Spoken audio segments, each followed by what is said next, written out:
Salam sejahtera bagi kita semua. Emana kembali hadir dengan podcast pembahasan firman Tuhan.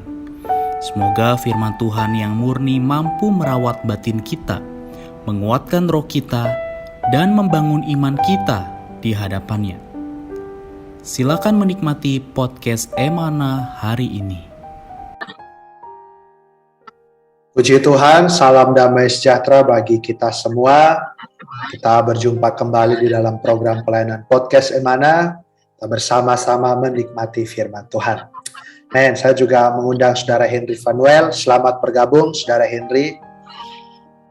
Amin. Puji Tuhan, saudara-saudari. Puji Tuhan, saudara Steve. Amin. Amin. Puji Tuhan. Terima kasih atas kehadirannya. Nanti akan bersekutu lebih banyak. Saudara-saudari, hari ini dalam persekutuan kita akan membagikan satu porsi firman Tuhan yang diambil dari Matius pasal 23 ayat 1 sampai 39. Ya.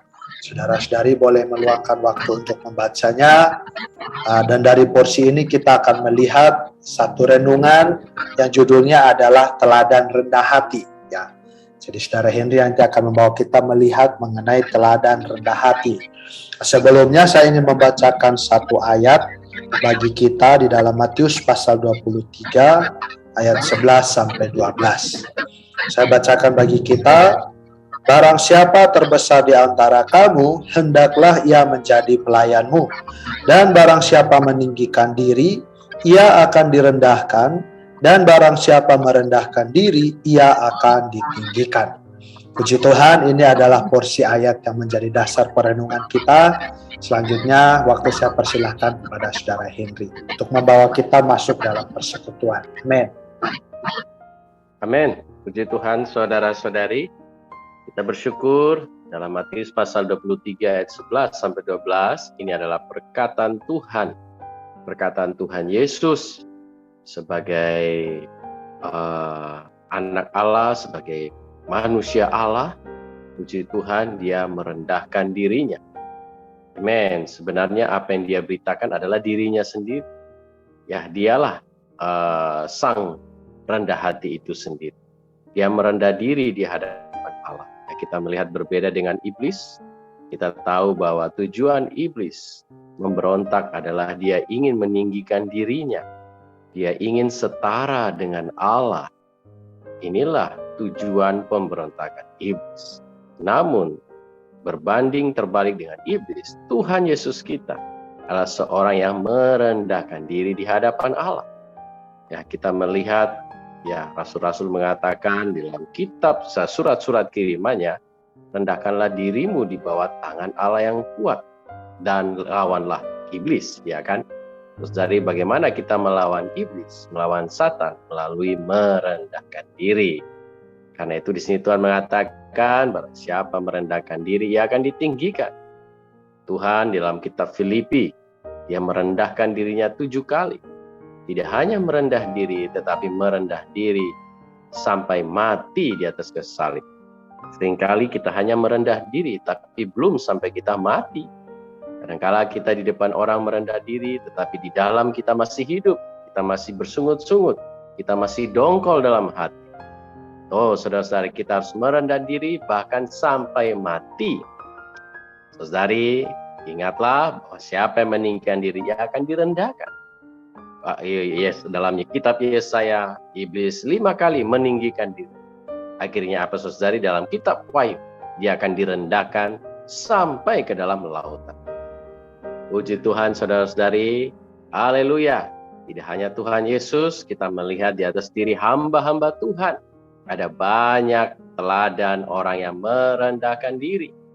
Ya, kita melihat dahulu di tengah-tengah kaum saudara, the brethren, ada banyak orang yang mempunyai gelar bangsawan di kerajaan Inggris. Ya, mereka adalah orang yang terhormat.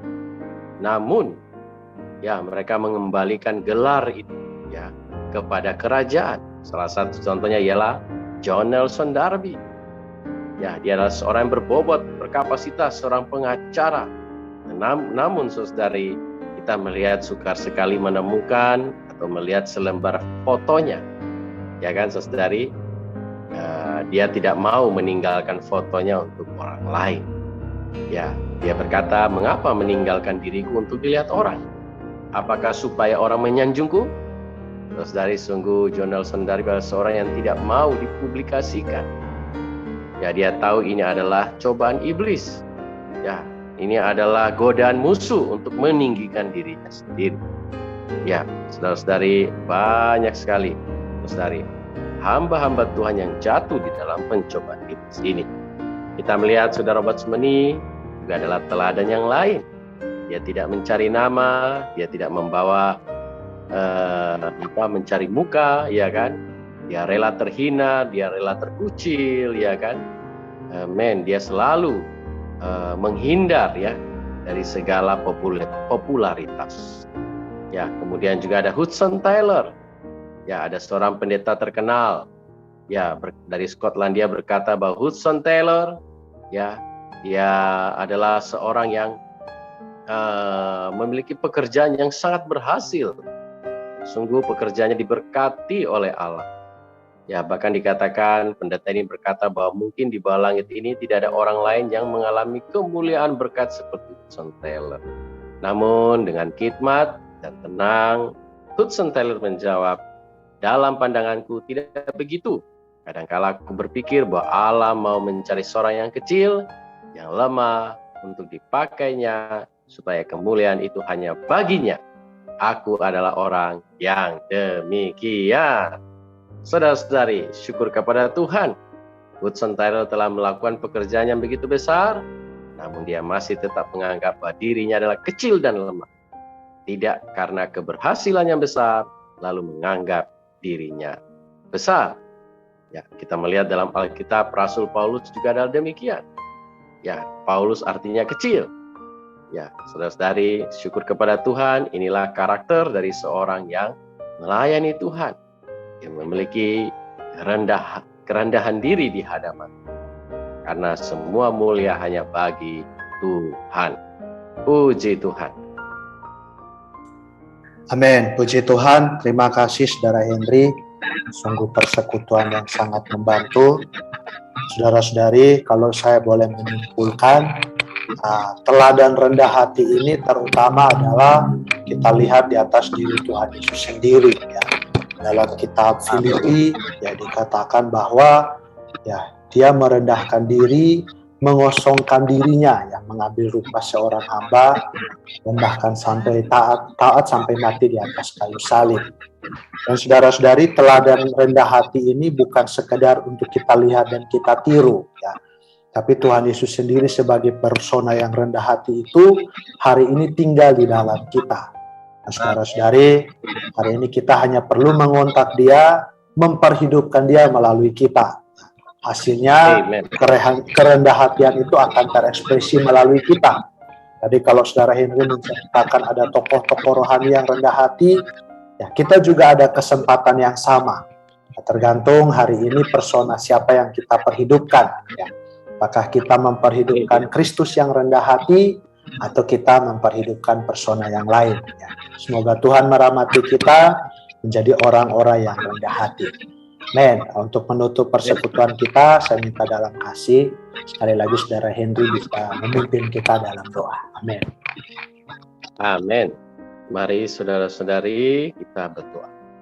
Tuhan Yesus, terima kasih telah teladan kerendahan hati. Oh, merendah diri bahkan sampai mati di atas kayu salib. Tuhan terima kasih kalau hayat kami, hayat kerendahan hatian itu ada di dalam kami. Kalau persona yang rendah hati itu menggantikan kami. Oh Tuhan, orang-orang yang sombong ini, orang-orang yang sering meninggikan diri. Tuhan terima kasih ya Tuhan. Oh Tuhan, belas kasihanilah kami. Kiranya kami juga boleh menjadi kesaksian-Mu, menjadi saksi-saksi yang hidup. Oh Tuhan, biarlah segala kemuliaan, hormat hanya bagi Dikau. Oh Tuhan, kiranya kami semakin kecil, Dikau semakin besar. Oh Tuhan, bukan orang melihat kami, tapi orang melihat bagaimana pekerjaan Tuhan. Oh Tuhan yang luar biasa dalam setiap kehidupan, pelayanan, pekerjaan kami. Tuhan Yesus, terima kasih Tuhan, di dalam nama-Mu kami telah berdoa. Amin. Amin. Puji Tuhan. Terima kasih Saudara Henry atas persekutuan hari ini. Semoga di waktu mendatang bisa kembali membagikan firman Tuhan. Dan juga bagi pendengar setiap podcast Emana, kiranya firman Tuhan terus menguatkan kita, terus mendorong kita untuk terus mempersembahkan diri kepada Tuhan. Tuhan memberkati kita. Sampai jumpa di podcast berikutnya. Amin. Amin. Amin. Sekian pembahasan firman porsi hari ini. Sampai jumpa di podcast berikutnya. Jangan lupa untuk download aplikasi Emana pada handphone Anda untuk manfaat yang lebih banyak. Tuhan Yesus memberkati.